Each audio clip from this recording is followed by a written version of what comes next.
I'd always been wild about mermaids.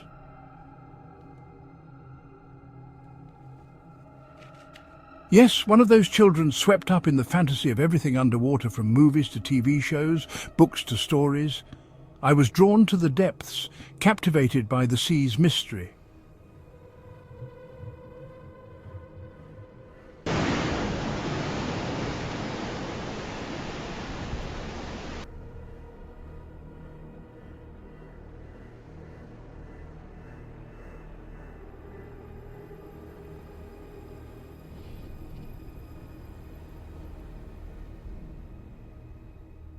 Though that was before I nearly drowned on my 5th birthday.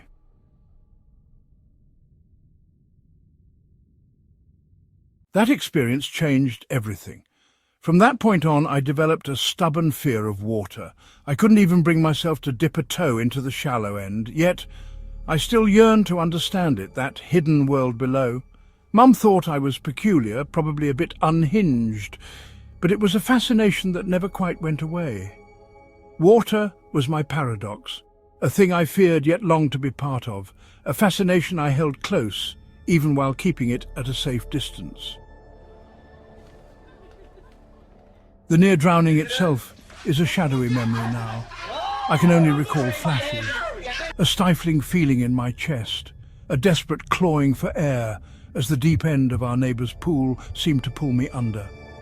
Dad pulled me out just in time, yet somehow, despite the fear, I remember the water feeling right. Being pulled back to the surface felt like a rude awakening.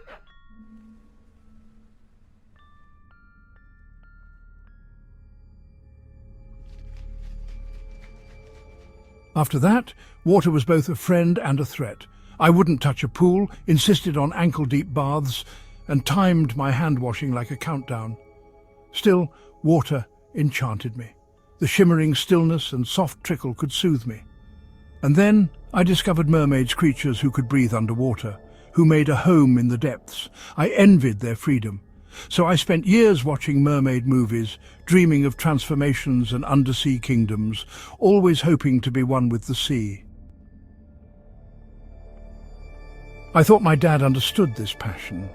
He used to share my love for water, teaching me to swim before I could walk, even wanted to take me out to sea.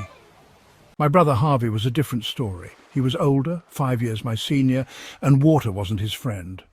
But on my 9th birthday, Dad took him diving. They didn't come back the same. Mum told me Harvey had gone too deep and suffered some terrible thing with bubbles in his blood and brain.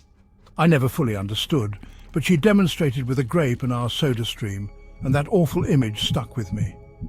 After that, things went dark. Harvey had no funeral. Dad was gone, drifting away like the tide. I was left to wonder what really happened out there in the sea. Years passed. Mum struggled with Harvey's absence in her own peculiar way, filling the house with aquariums and fish she named Harvey. I'd whisper to the fish, telling it about my day, seeking solace in those sad, silent glances. She wasn't right, but it was her way of coping. For me, the pool became my sanctuary. I taught myself to swim again, imagining I had fins, ready to escape my family's troubles. Then, when I turned 12, my father returned. He invited me to see something special at his beach house. Despite myself, I was curious. His house was an architectural marvel, balanced on the edge of a cliff, an aquarium-like haven of marine life and blue lighting. It was enchanting, but also too much, like a museum. I wandered down to his basement, finding a single large tank with murky water. There, Dad revealed his secret. He had caught 2 mermaids, a girl and a boy, and they were mine. I was mesmerized. The girl, named Ira, was beautiful, smiling and curious, pressing her hand to mine through the glass. The boy, who I named Fallon, was sullen, suspicious yet oddly human, with his expressive eyes and graceful fins. For a time I revelled in their presence, coming back week after week.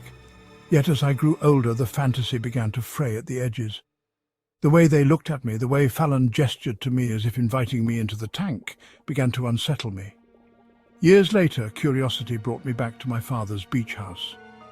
I wandered down to that basement, which now felt darker and colder. Ara was there, And when she saw me, her eyes seemed desperate. She pointed to the top of the tank, urging me to open it. And then I saw things I hadn't noticed before, signs of struggle, of desperation.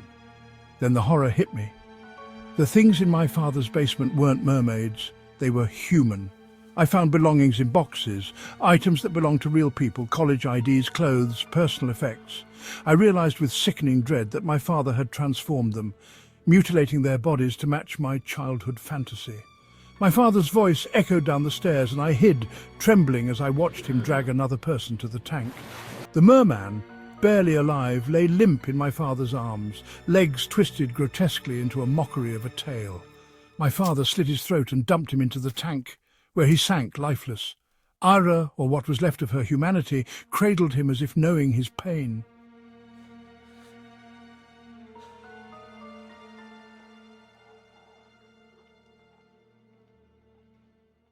As I stood there, paralyzed, I knew I had to escape. My father's house was no aquarium. It was a prison, a house of horrors. I ran, leaving that nightmare behind, but the scars of that discovery remained. I couldn't shake the sensation that I was suffocating on dry land, feeling more at ease in water, as if the transformation he forced on his captives was creeping into me.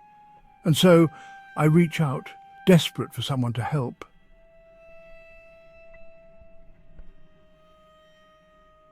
There are people trapped in that basement, held captive in a twisted fantasy, waiting for rescue. They need saving, and maybe in a way so do I.